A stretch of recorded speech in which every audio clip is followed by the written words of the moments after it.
This is not a top 7 dating tips video that'll make you more socially confident. These are the exact ways I went from stressful, shallow, and low quality relationships to happy, deep, and supportive relationships at the age of 20. In this video, we'll talk about the myths, then we'll talk about what it means to have a good relationship, the do's and don'ts, what attachment styles are, and finally, a step-by-step guide to have deeper and healthier relationships. First, let's talk about the myths. Myth number 1 is that relationships all go down to the feeling that you have. This is wrong. We've been brainwashed by Hollywood movies, when the main characters will fall in love or some like random moment. But relationships isn't about feelings. Sure, it plays a big part because emotions are what make us human, and having emotional ties and connections to people is absolutely normal. But to think that it's the only determinant of what makes a good relationship is utterly false. What if you are just excited? What if you are just attracted? Does that mean that the relationship is healthy? No. There's this thing called the Stockholm syndrome where hostages would feel an attachment to their one keeping them hostage. Are they emotionally intense? Yes. Is it healthy? No.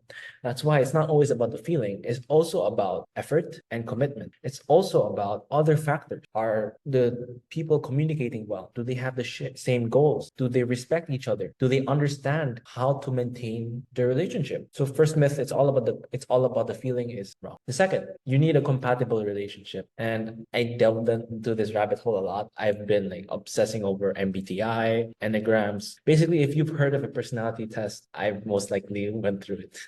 And there was this part where I would become obsessed with how each of the MBTIs would be compatible with each other. And I thought that I would only be compatible with people who are having the same personality as me. That was until I watched a video by Lana Blakely, and she researched a study that said that romantic relationships have more important factors than just personality. So basically, you've been dating all wrong. Apparently, there are 6 factors that are more important. How happy the people are before the relationship, perceived partner commitment, so like how much you expect the other person to commit to you, appreciation, so like being grateful for each other, sexual satisfaction, so like how satisfied with sex, perceived partner satisfaction, so if you think that the person you're with is satisfied being around you, and 6, conflict, so like a lot of conflict or a little conflict, but we'll get into conflict a bit later. So basically, the premise is that we don't actually need compatible personality. That just constitutes to what we call chemistry. When you see a drama and 2 people are compatible, that's just because it's entertaining for the viewer. But in real life, studies show that it's not just about personality. Yes, it does play a big role because compatibility is one of the factors, but there are 6 other factors that are more important. So why not focus on the 6 factors that are actually going to improve your relationship? The third myth is good relationships don't have conflicts, and that's wrong. Because before I get into that, you think that conflicts are bad because you've been raised to be afraid of conflict because that's how you were raised by your parents. Basically, I'm not gonna like assume anything, but then children who had to go through their parents' divorce are utterly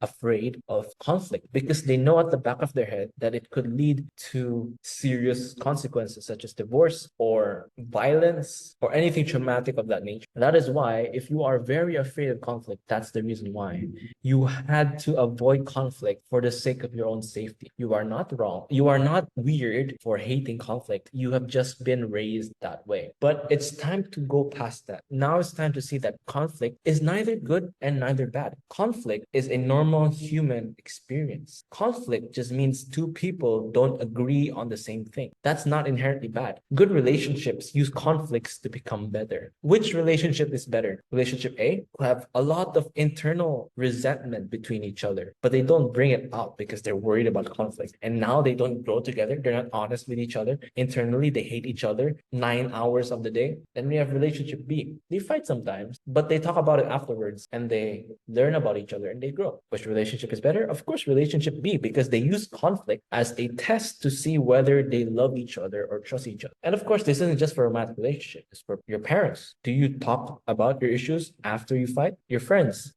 Does one conflict lead you to ignoring each other forever? Or are you gonna try? Are you gonna try to get back together and not let one conflict end your friendship? Now, this isn't to say that you should always be accommodating, that you should ignore your own needs or should always try to forgive. Scratch that. You should always try to forgive. But you can forgive, but then like still have your own needs. But the bottom line is don't be afraid of conflict because conflict is actually actually important. And it's like a test to see whether you care about each other or you're just using each other for company. The fourth myth is that healthy relationships are effortless. No, that's just what you see on social media. Really, healthy relationships take a lot of work, a lot of conflict, which is what I said previously. But healthy relationships also require you to delve into yourself. It requires you to read books on relationship. It requires you to be frustrated about your partner, your friend, or your parent and overcome that anyway. You need to go through the hard times to have good times in relationships. It's not always smooth sailing. It's not always like the Hollywood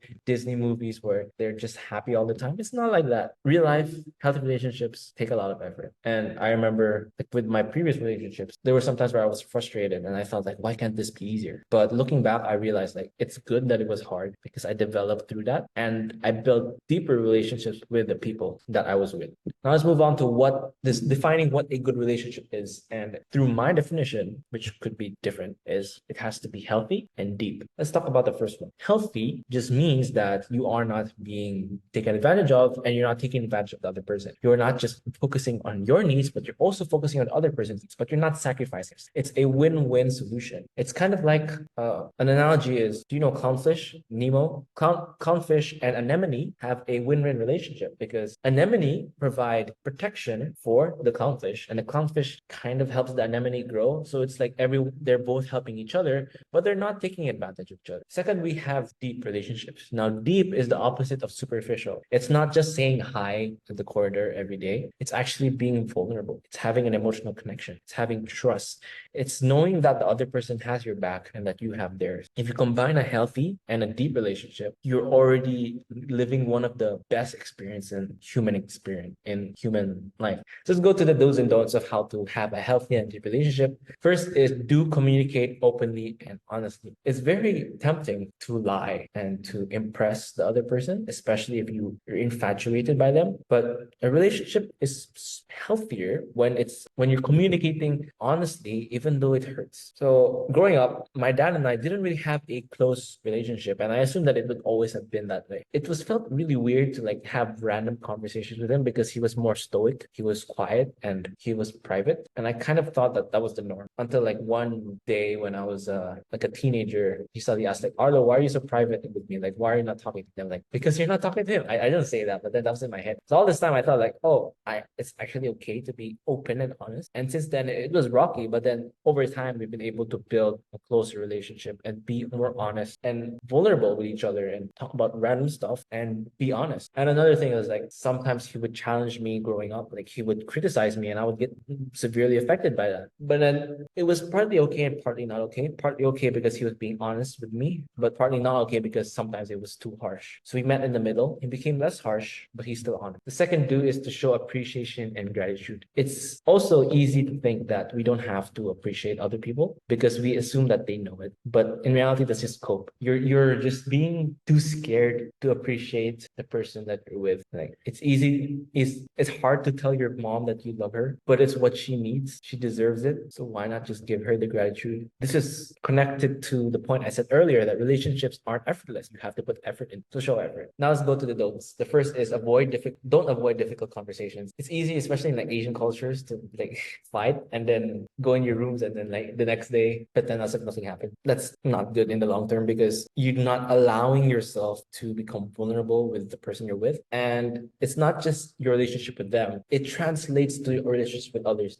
If you're too used to like not talking about your issues with your parents, it's going to translate to your romantic relationships. Do you want to have a big fight about, let's say you're jealous about your partner talking to somebody else? Do you want to have a fight and then not talk about it? Do you want it to repeat again? If you want it to repeat again, then like avoid difficult conversations at all costs. But if you want to build a deep and healthy relationship while preventing the same problem from happening, have the difficult conversation. The second don't is don't get into a serious romantic relationship without resolving all childhood traumas. And oh, this is like the best don't. So whether you like it or not, you have childhood traumas. And you might be thinking that the stigma of trauma is very severe, but we all have been affected some way or another. And the degree to which it's different to all, but you've been affected. So it's not your parents' fault. They didn't grow up with a manual on how to raise a child. It's your responsibility to resolve it. And I'll get into this in the next parts of the video, but basically just hammer it into your head. Don't get into a serious relationship before resolving your childhood traumas, because if you do, you're gonna hurt the other person because you haven't resolved yourself. Let me give an example. Like I know someone who I won't like tell names or identity, of course, who was neglected by his father, and it would make him really anxious. So it always felt like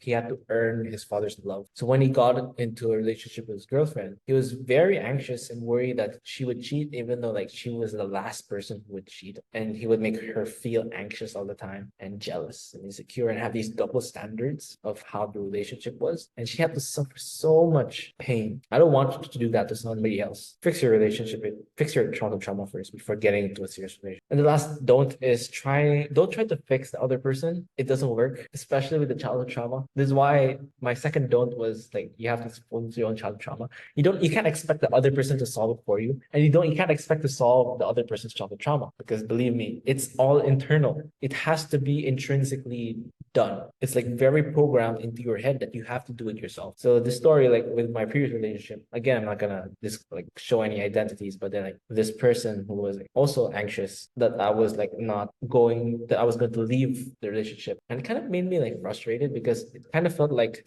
the person was more focused on keeping me instead of just being vulnerable with me. And I tried to fix that a lot. Like I tried to assure the person I'm not gonna leave or something like that. But in the end, like I left, and it wasn't because of that, but you can see that it kind of had a small, like maybe like a fraction of an effect. Because if you're worried about something that happen, it might happen. Like so, this is an example of like you have to realize that you can't fix the other person. You have to accept the other person for who they are. The more you try to fix them, the more you'll resent them, and like the more they won't change. And if they do change, they're only changing so that you love them. And what kind of relationship is that? That's very conditional. Do you want that? So instead of trying to fix them, show them the way. Be the inspiration, and like they're more likely to follow you if you are inspirational enough than if you were to tell them to change. So give them the benefit of the doubt. Let them fix their childhood traumas. You can teach them, sure, but then you can't fix them. So let go of any expectation. Right. So now let's talk about attachment styles. If you don't know what attachment styles are, these are how we view relationships, and it's based on how we were brought up as children. There are four main attachment styles, and we'll go over them one by one. The first is the secure attachment style. This is by far the healthiest one because it means that you have set boundaries for yourself, but you're also willing to be vulnerable with the other person. This is the person who knows exactly how to balance their needs and the other person's needs. Like if you just imagine the most ideal, let's say ideal man in a relationship, like this man knows how to set boundaries. If his woman is like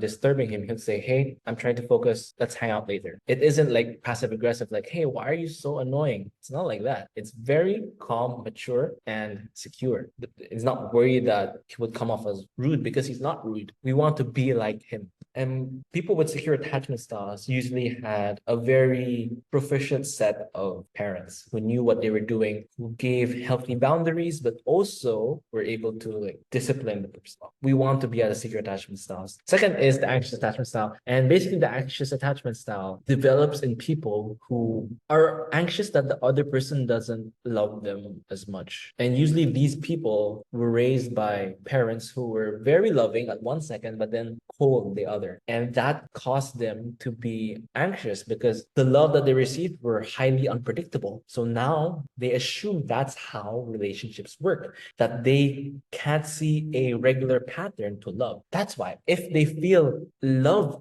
by their partner, by their parents, or by their friends, at the back of their head, they're worried, how long will this last? Because they think that love is cyclical. It doesn't have a consistent basis. The third is the avoidant. People with avoidant attachment styles grew up not getting enough affection. Just imagine the child growing up with neglectful parents. Of course, if a child has neglectful parents, he will grow up to realize that people don't actually care about them, and that being close is just painful because one, they could lose the person, and that would make them very devastated. That's why they isolate themselves to protect themselves. Or two, they realize that like what's the point of being in a relationship with others? Like they don't know how to experience that kind of love, because the love that they grew up with was a neglectful kind of love. So that's what they're comfortable with. And the fourth is the disorganized attachment style. This is kind of a combination between anxious and avoidant. The worst parts. styles. So disorganized attachment styles are people who crave intimacy in the form of an anxious, but are afraid of intimacy in the form of an avoidant. This is the person who's like very infatuated by someone, but by the time it gets close to intimacy, they run away because they're scared. And it's not their fault. Basically, they grew up with parents who were very pressuring. Just imagine the kid who, when acts a different wrong way, would get punished, like severely punished, either like verbally or physically or emotionally. But if that child were to act in the way that the parent would like the child to act, he would get rewarded. So as you can see, the child had to adapt. The child had to act a certain way to deserve love and grow. Because of that, the child thinks that if he is himself, he does not deserve love. So the disorganized attachment styles boils down to not feeling like they're worthy of being loved, which is incredibly sad because everyone is worthy of being loved. So although this is great and all, 4 attachment styles, I've taken the quiz, I know which one I am, but like, what do I do with this information? Well, there's a lot you can do with it. One is to help you understand people. If you have a partner and you understand their attachment styles, you can like talk about it. You can do more research and learn how to build better relationships. Like let's say, for example, your partner has an anxious attachment style. It will explain a lot why he or she is like, adamant on being around you all the time. This doesn't mean that you should always like allow the person to be clingy, but at least you understand why they're being clingy, and you can also explain and reassure the person that you love them and that they're not going to have inconsistent kind of love. Just by knowing somebody else's attachment styles, you'll be able to understand someone a lot and just deepen the relationship with them. Another thing is through this, you get to learn how to have a secure attachment style, which through my bias is the best because it's the best of all worlds. You're asserting your needs, but you're also being willing to listen to other people's needs. And by far, it leads to the biggest growth. But Arlo, how do I go from disorganized to secure? Well, there's different ways. So let's say if you're an anxious, you want to be more secure. A good way would be to accept that not everyone will try to make you anxious, and that there are people in this world who are good, that will actually love you consistently. And once you find that person, instead of worrying that that person will leave you, give them the benefit of a doubt. Be okay with being coddled with love and like expect it to continue and just give back. Be honest with what you want. Now, if you have an avoidant attachment style, be more okay with vulnerability and connection. Although it's scary, but realize that even if you lose the person important to you, it's not the end of the world. You can either get them back or you can find somebody else. At the end of the day, you are you, and being with someone else doesn't have to be your center of your world. It doesn't have to make you feel empty if they're gone. It's just a complementary to your life. And lastly, if you have a disorganized attachment style, realize that people will love you for who you are. You just have to find them. I know it's tough that you think that you have to be a certain person to deserve love, but you know what I think? I think you deserve love. You just have to find the people who are willing to prove that to you. And you just being yourself is what other people want.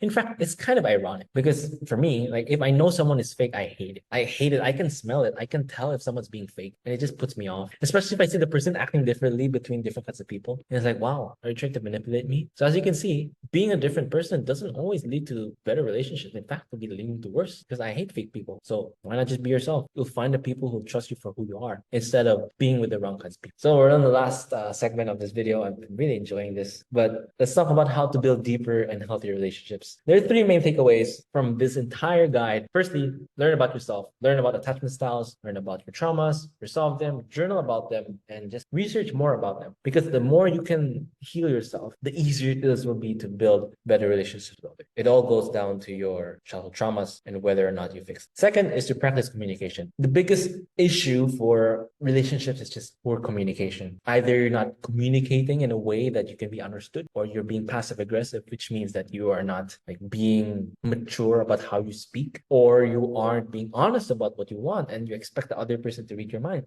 But let's be honest, people can't read your mind. So what are you doing? You can't even read other people's mind. So practice communication. Be more open and honest with what you want, with what your expectations are, and they're more likely to like be okay with that. And if they aren't, then why are you talking to the person? Why not be with someone who's open and honest about you and wants to understand you? You deserve that kind of person if you've been working hard towards your. And lastly, keep learning about other people. It's amazing to understand how someone is just through their attachment styles, just through their personality. Now, of course, don't assume that you know the entire person, but use this as like a handicap. And of course, you're also supposed to deepen the relationship through asking people. You can ask deep questions, get to know the person and learn how they their lives work. That will build to a deeper relationship. You don't have to stick to the same safe small talk conversations. You could ask like, how's your relationship with your parents? Would you do if money and status were an issue? What was your childhood dream growing up? Now, it sounds so weird to ask these, but like you've been friends with them. Like, do you really think they'll hate you for asking an interesting question? In fact, they'll be happy because it shows that you're interested in the person, right? So like break off the stigma that it's weird to ask deep questions. So that's the entire guide on how to build deeper and healthy relationships. I hope you learn a lot from this. I really enjoyed talking about this. And if you want to see more tutorials on how to build better relationships, let me know in the comments below. But until then, I'll see you tomorrow. Small daily actions lead to massive results.